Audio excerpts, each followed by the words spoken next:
Vamos y debemos informarle nuevamente respecto al acontecer nacional. El caso Golpe de Estado 2, que día a día nos está dando muchos argumentos, nos está además mostrando novedades que definitivamente son dignas de análisis. Es por eso que le mandamos un saludo muy especial a nuestro entrevistado de la jornada, a Fernando Hamdan, que se encuentra a través de medios digitales. Él es activista de derechos humanos y precisamente vamos a dialogar respecto al caso Golpe de Estado 2. Muy buenos días. Buenos días, Héctor, como siempre encantado de estar contigo con el programa.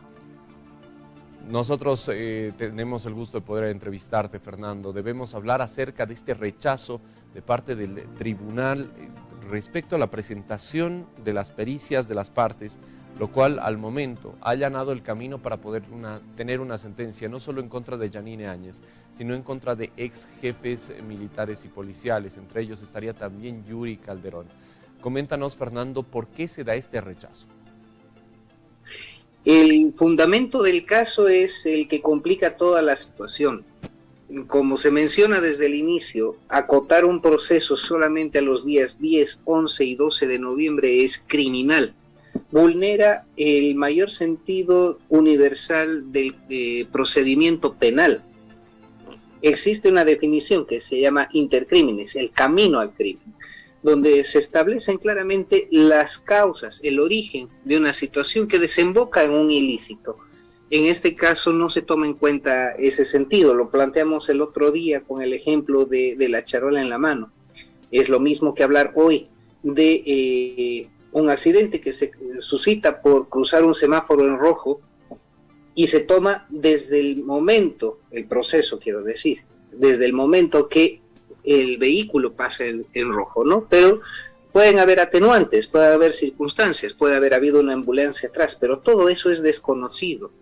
Ese es el primer elemento complejo. El segundo es que, evidenciando hasta el día de ayer la presentación de pruebas, las que sí fueron aceptadas, ayer la jornada fue presentación de pruebas digitales, no existe ningún elemento que sea confirmatorio de un delito. Ayer se reprodujeron justamente las escenas que están en el fondo de pantalla, parte de lo que fue la convocatoria a 2 sesiones del Congreso. Cabe notar de que el que debió estar a cargo de esas convocatorias fue Eduardo de Castillo como oficial mayor del Senado, y obviamente es parte acusadora. Entonces hay elementos que vulneran por todo lado este proceso. Fernando, debemos también consultarte históricamente cómo crees que se va a ver este proceso en el futuro.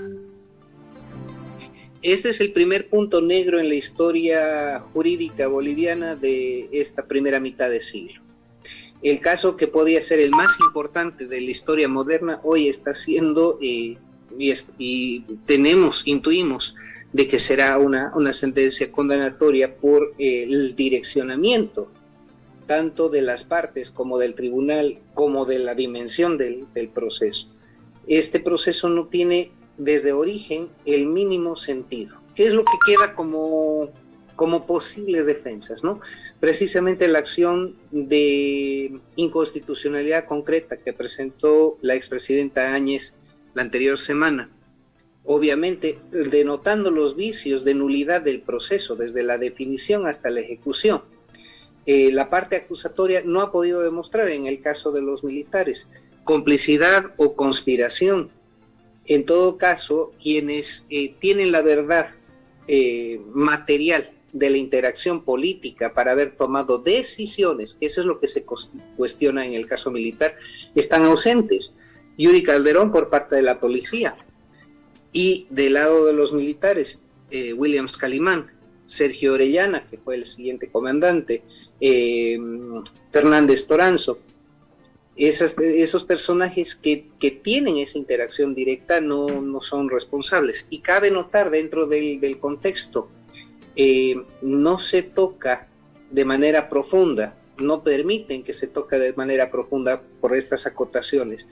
Primero, las acciones de Evo Morales desde los días 20 de octubre en adelante, pero en segunda instancia, muy importante, que no se mencionó y no se permitió mencionar en el proceso, ¿no? El rol de Adriana Salvatierra y de Susana Rivero en la acción directa. Supongamos, y el argumento es renunciamos, pero no renunciamos hasta que el legislativo dé lectura a nuestras cartas. En todo caso, también olvidaron una responsabilidad con el país. También está demostrado de que convocaron a sus bancadas a renunciar, a no hacerse presentes en el legislativo y sabotear. Justamente Eva Copa lo ratifica. Entonces, en tema de materia penal, no debería existir este caso. Es bastante delicado.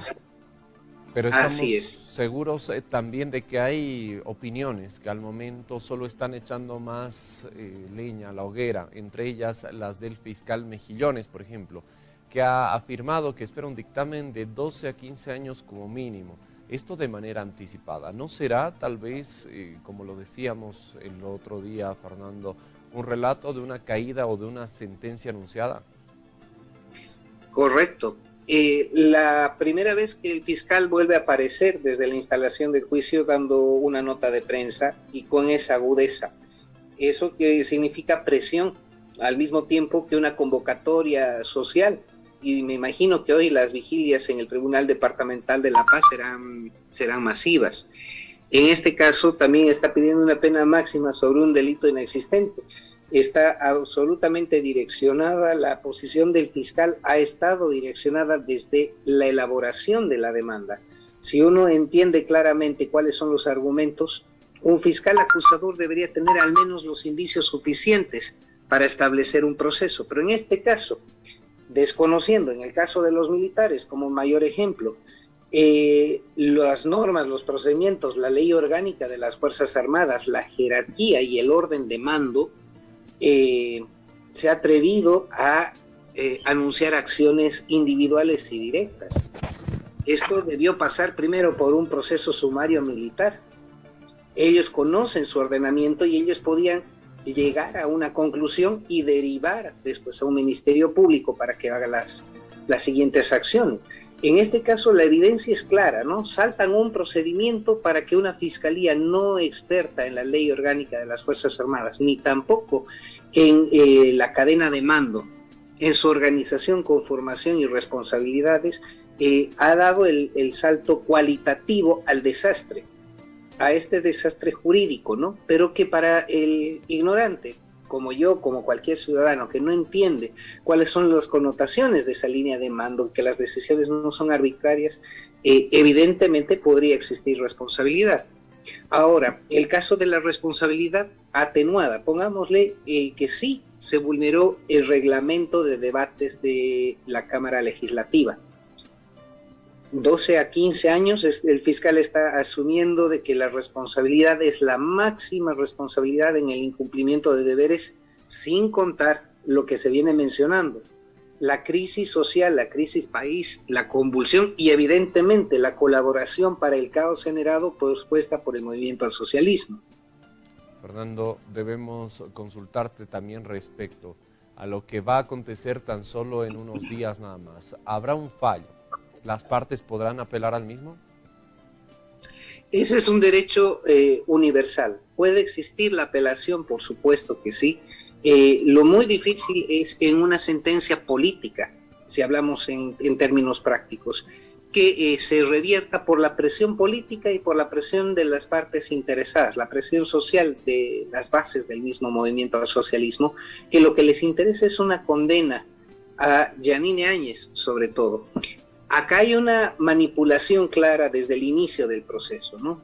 Utilizan a las víctimas de Sacaba y Sencata como bandera de este proceso y esto no tiene ninguna correspondencia con la justicia legítima que se solicita por esos casos.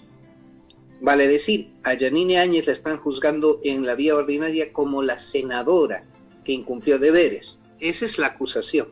No tiene nada que ver con los días 14, 15 y 16 de noviembre. Te queremos agradecer por este tiempo que nos has brindado, Fernando. Será hasta una próxima oportunidad en el marco de este desarrollo del caso Golpe de Estado 2. Muchísimas gracias, Héctor. Lo que sí es concreto, que muy posiblemente, porque se va a desarrollar la audiencia por tiempo y materia, En estos alegatos finales, sea hoy, sea mañana, máximo hasta el día viernes, con seguridad se consolidará una sentencia. Los invitamos, las audiencias son públicas, por plataforma virtual se puede acceder, la audiencia se instala a las 10 de la mañana. Como medio y como comunicadores responsables los invito a que puedan participar. Estaremos presentes dándole la cobertura correspondiente, también mostrándoselo a través de las emisiones informativas de CTV Noticias. Gracias, Fernando. Hasta un próximo encuentro y de esa manera le hemos mostrado esta